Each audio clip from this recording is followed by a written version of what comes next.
sweet like a buttercup. You're a Barbie doll. Show them all what I'm made of. Strut down the hall. Won't stop till I get enough. All right, so tonight we're going to be taking a deep dive into this crazy PlayStation Network outage from February 7th, 2025. Yeah. Can you even imagine? It's Friday night, you're ready to go for like a gaming session, and bam, error messages everywhere. No online play, no friends list, can't even get to the PlayStation Store. Pretty much a major buzzkill. We've got some news reports and even like a tweet from PlayStation itself. Yeah. To like try to help us figure out what exactly went wrong here. Yeah, and what's so crazy about this is this wasn't just like a little hiccup, it was a full-on outage. It hit like tens of thousands of users. Yeah, I think Down Detector showed something like almost 70,000 reports. Okay. If you ever used that site. It's like when your internet's acting up and you're like, is it just me or is it like a whole system down? All the time. But in this case, it seemed like it was a pretty widespread problem. Yeah, the thing that makes this outage so interesting to me is just how many services were affected. Like, think about everything you do online with your PlayStation, and it was just gone. It wasn't just online gaming that was messed up. Users couldn't even get into their accounts. They couldn't buy new games.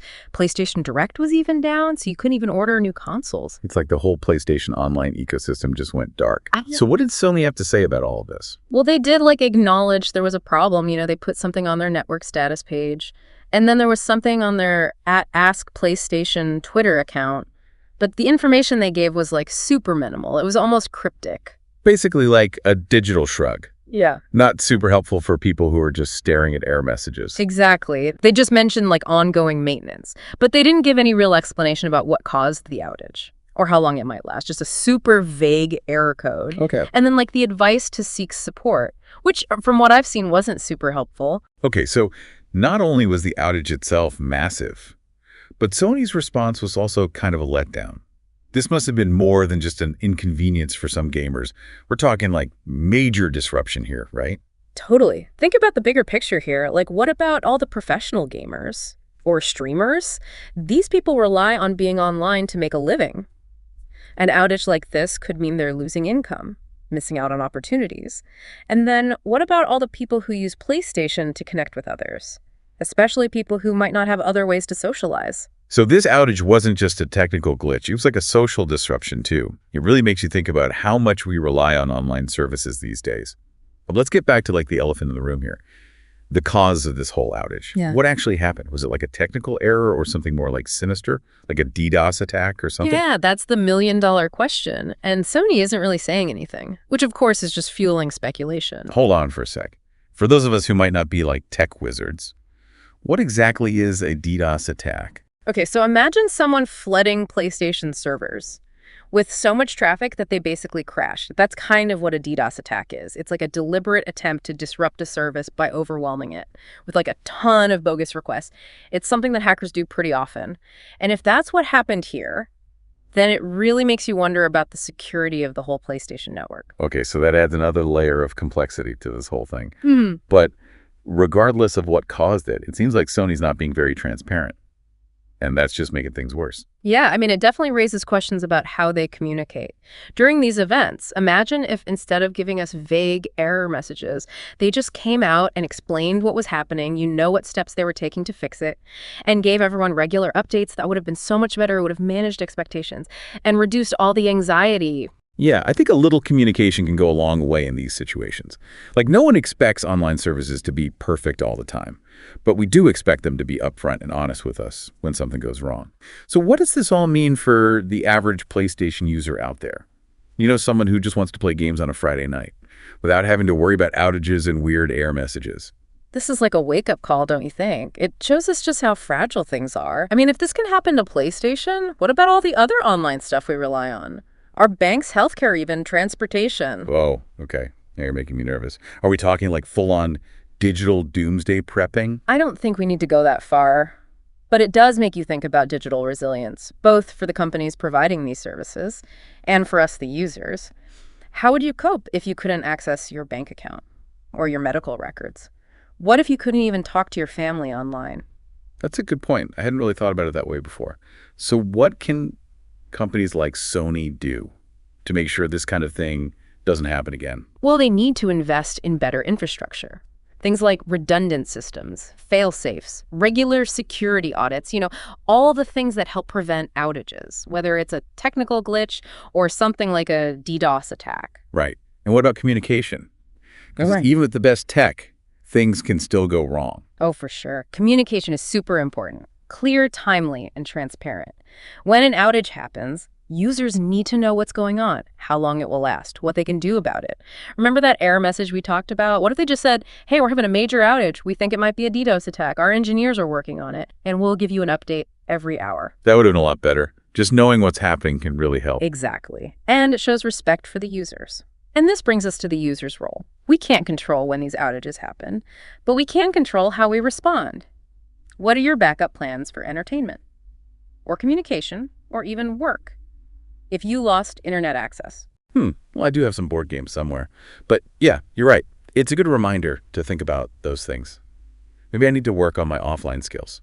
It's all about having options. Explore offline things, like reading or hanging out with friends and family, or just taking a break from tech. And don't forget, you can always push for change, demand better infrastructure, better communication, more transparency from the companies you rely on. So we're not just passive consumers. We actually have a voice. We can help shape the digital landscape. Exactly. This PlayStation Network outage, as frustrating as it was, can help us start a conversation about digital resilience and how we can work together to make the online experience better for everyone. So we've talked about the technical side of the outage, the impact on users, and what companies and individuals can do to be more resilient. But before we wrap up, I think it's worth thinking about the bigger picture here. I agree. This outage is a reminder of how much we rely on technology. We use it for everything: entertainment, communication, work, even basic stuff like banking and healthcare. Technology has its benefits, but it also has risks and vulnerabilities. It's like we've built this amazing digital world, but we're still trying to figure out how to make it truly reliable and sustainable. Exactly. And that's the challenge, isn't it? How do we navigate this digital age? How do we embrace its power while also recognizing its limitations and building in safeguards to protect ourselves when things go wrong? It's a question that goes beyond gaming. It's relevant to everyone. So where do we go from here? It really does feel like this whole outage has made people stop and think about how we use technology. Yeah, it's good to examine that, isn't it? We talk a lot about the amazing things technology lets us do, but we don't always think about what happens when those systems fail. Right. It's like we're so used to being connect all the time Yeah. that we forget it's not always a guarantee. This outage was definitely like a reality check. The digital world is amazing, but it's still vulnerable. And that vulnerability brings up some interesting questions, like how much can we really rely on technology? Do we have backup plans?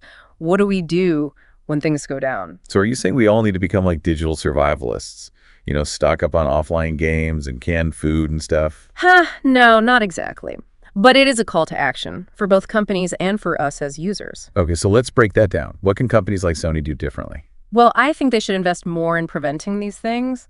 Stronger infrastructure, redundant systems, regular security checks, all that stuff can help reduce the risk of outages. And how about communication? Because even with the best technology, sometimes things are going to go wrong. Absolutely. Communication is so important. Clear, honest, and frequent. Right. When there's an outage, users need to know what's going on, what's being done to fix it, and how long it's going to take. So no more of those cryptic error messages. And vague promises about maintenance. I hope not. Imagine if Sony had just said, hey, we're having a major outage. We think it's a DDoS attack. We're working on it, and we'll keep you updated. Yeah, that would have been way better. Just knowing what's happening can make a huge difference. Exactly. And it shows they care about their users. Okay, so companies need to step up. But what about us, the users? What can we do to be more prepared? Well, it starts with awareness. We have to remember that any online service can have an outage, no matter how big or how sophisticated. Then think about your own digital habits. How much do you rely on online services? For entertainment, communication, or even just basic stuff, what would you do if you couldn't use those services? Like a fire drill for the digital age. Exactly. And just like with a fire drill, having a plan can really help. So what kind of plan are we talking about? Should I go print out maps and buy a bunch of batteries? Haha. No, it doesn't have to be that extreme. But think about simple things. What are you going to do for entertainment if your streaming service goes down? How are you going to contact people if you don't have internet? Make sure your important documents are backed up somewhere safe. So basically just have a plan B in case the digital world goes haywire. Exactly. And it's not just about being prepared for the worst. It's also about having a healthier relationship with technology. Maybe this outage is a chance to try some offline hobbies, spend more time with people in person, or just unplug for a while. Yeah, a forced digital detox might not be so bad. Who knows? Maybe it'll even spark some creativity. Maybe the next PlayStation will have an offline mode. Now that would be cool. So to wrap this all up, this PlayStation Network outage was a big deal. But it was also a good reminder to be prepared. Companies need to do better with their infrastructure and communication. And we as users need to be aware of the risks and have a plan in case things go wrong. Very well said. And I think the biggest takeaway here is the digital world is still evolving, and we all have a part in shaping its future. That's a great point. So to all our listeners out there, the next time you have to deal with an outage, remember what we talked about. Take a deep breath, maybe dust off an old board game, and use that time to think and reconnect, and maybe even talk about how we can build a better digital future. Thanks for joining us on this deep dive. And until next time, stay connected, but maybe not too connected. Sound the alarm. I'm coming up. We'll have a ball. I'm sweet like a buttercup. Your